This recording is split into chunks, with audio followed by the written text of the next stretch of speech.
Hello friend, this is Sundaram Kumar. Welcome to my channel. Dear friends, आज हम लोग time and tense का basic class शुरू करें। एक तरह से दो क्लास मैंने दिया था, वो एक इंट्रोडक्टरी क्लास समझ सकते हैं, और आज से क्लास शुरू हो रही है। मैं लाइव क्लास आने की भी कोशिश किया, लाइव क्लास में कुछ प्रॉब्लम हो रही है, ठीक है, कम्युनिकेशन एरर दे रहा है, इसलिए मैं आज से रिकॉर्डेड क्लास ही टाइम एंड टेंस को दूंगा। तो जो स्टूडेंट है और रिकॉर्डेड क्लास 9 PM में आपको अपलोड कर देंगे, आप उस समय से आप देख सकते हैं। तो डियर फ्रेंड्स, चलिए शुरू करते हैं आज का बैच। तो डियर फ्रेंड्स, हम लोग आज का बैच टॉपिक जो मेरा है वो है time and tense.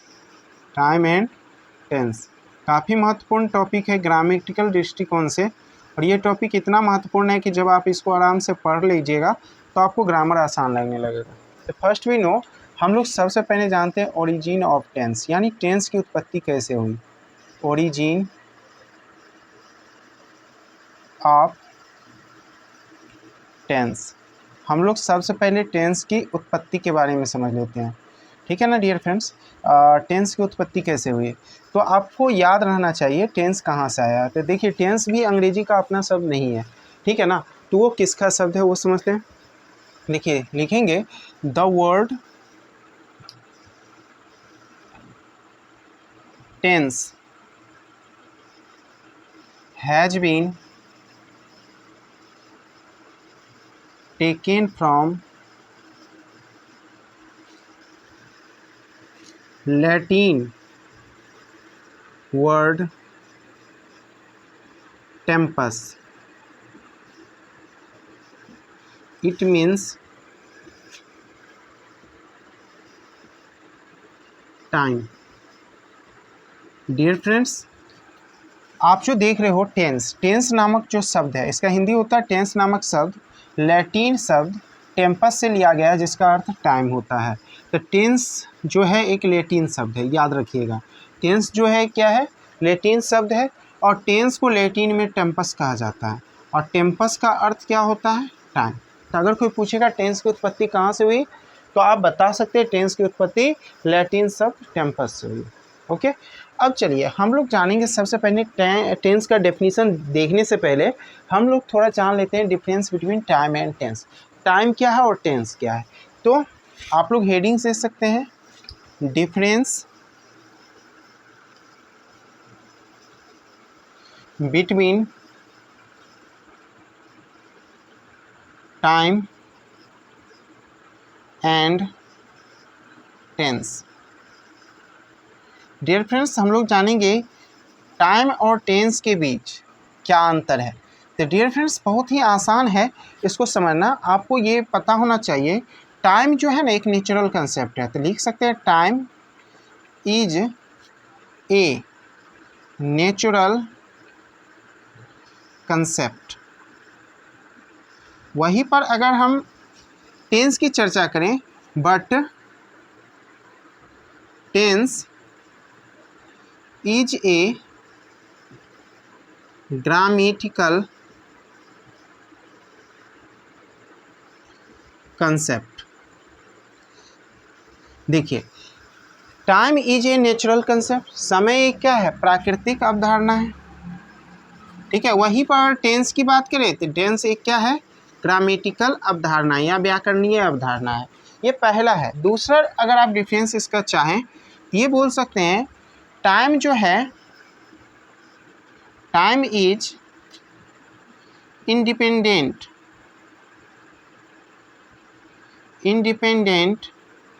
Of language,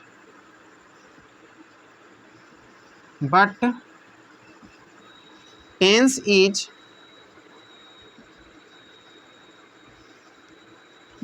dependent of language. दूसरा, अगर आप समझिएगा तो इस ढंग से समझ सकते हैं, टाइम क्या है, भाषा से स्वतंत्र होता है, समय भाषा पर निर्भर नहीं होता है, ठीक है ना। लेकिन टेंस की चर्चा करें तो टेंस क्या होता है, भाषा पर क्या होता है, डिपेंडेंट होता है, यानी निर्भर होता है। यानी टेंस का जब हम चर्चा करते हैं तो भाषा के अनुसार चर्चा करते हैं, लेकिन टेंस का हम भाषा के अनुसार चर्चा नहीं करते हैं, ठीक है ना। Next, time is 3। But tense is 12। Dear friends, time जो होते हैं वो 3 होते हैं, याद रखिएगा, ठीक है ना, प्रेजेंट, पास्ट और फ्यूचर। लेकिन वही अगर टेंस को हम पढ़ते हैं तो उसको 12 भागों में बांट सकते हैं, क्योंकि प्रेजेंट में 4 पार्ट पढ़ते हैं, पास्ट में 4 पार्ट पढ़ते हैं और फ्यूचर में 4 पार्ट पढ़ते हैं, तो टोटल हो जाते हैं 12। डियर फ्रेंड्स, अब नेक्स्ट चलते हैं, एक और डिफरेंस हम बता सकते हैं और लिख लीजिएगा, टाइम इज फिक्स्ड, समय निश्चित होता है, बट टेंस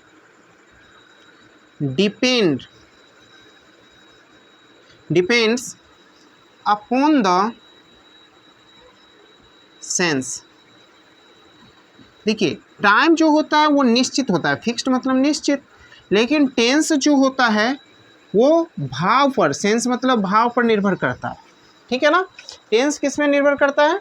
भाव पर निर्भर करता है, ठीक है ना। तो यही टाइम और टेंस के बीच कुछ डिफरेंसेस हैं, आपको याद रखना है। चलिए, अब हम लोग मुख्य रूप से चलेंगे डेफिनेशन ऑफ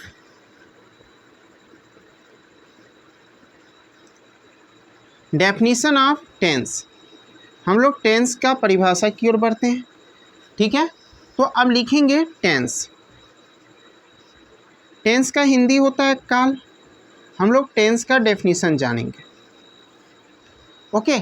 इसका सिंपल सा चेंज है, डेफिनेशन है, लिखेंगे the change in the form of verb according to time is called tense। Difference simple सा इसका डेफिनेशन है, the change in the form of verb according to time is called tense. यानी क्रिया के रूप में समय के अनुसार जो परिवर्तन होता है उसे टेंस कहते हैं। यानी क्रिया के रूप में जो समय के अनुसार जो परिवर्तन होता है उसे हम क्या कहते हैं? टेंस कहते हैं, ओके। नेक्स्ट भी इसका डेफिनेशन एक लिख सकते हैं, ठीक है, और करके, ठीक है। Tense is the study of various form of verb. Next definition है, tense is the study of various form of verb. Simple सा, यानी टेंस जो है क्रिया के विभिन्न रूपों का अध्ययन है, याद रखिएगा। Tense is the study of various forms of verb. क्रिया के विभिन्न रूपों का अध्ययन क्या कहलाता है? टेंस कहलाता है। एक अपने मन से एक डेफिनेशन बना सकते हैं, इसको हम लोग एक गेम समझते हैं। Tense is a game. Tense is a game in which we play between time and verb। Simple सा, टेंस एक खेल है। जब मैं इसको पढ़ाऊंगा तो एक खेल की ही तरह पढ़ाऊंगा, ठीक है, जिसमें हम लोग क्या करते हैं, समय और क्रिया, वह मतलब क्रिया के बीच खेलते हैं, ठीक है ना। तो एक तरह से ये टेंस का 2-3 डेफिनेशन है, आप याद रखिएगा। ये आपका ऑथेंटिक दोनों डेफिनेशन है, ये आपको समझने के लिए डेफिनेशन, ओके। तो आज मैंने लाइव क्लास आप लोग को लेने की कोशिश किया था, कुछ स्टूडेंट जुड़े भी थे, बट मैं लाइव क्लास अब नहीं लगता है कि ले पाऊँगा, क्योंकि कुछ ना कुछ एरर ले हो रहा है। कुछ दिनों के बाद लाइव क्लास कंटिन्यू करेंगे। जब तक लाइव क्लास कंटिन्यू नहीं करते हैं तब तक आपको इसी तरह मैं एक रिकॉर्डेड क्लास अपलोडेट करूंगा। आज मैं आपको बहुत छोटी क्लास दे रहा हूं, ठीक है ना। कल से मैं बड़ी क्लास 1-1 घंटा या 45-45 मिनट का रिकॉर्डेड क्लास रहेगी, और वो 45 मिनट रिकॉर्डेड क्लास 2-3 क्लास के बराबर रहेगी, ठीक है ना। तो आप लोग कल से रिकॉर्डेड क्लास 9 PM में जुड़ जाइएगा, और आपको मैं अच्छे ढंग से पढ़ाऊँगा। कल कोई एब्सेंट मत करिएगा। कल हम पढ़ाएंगे क्लासिफिकेशन ऑफ टेंस। ठीक है, क्लासिफिकेशन ऑफ टेंस काफ़ी इम्पोर्टेंट होगा और इसको हम लोग कल से पढ़ेंगे। Okay bye.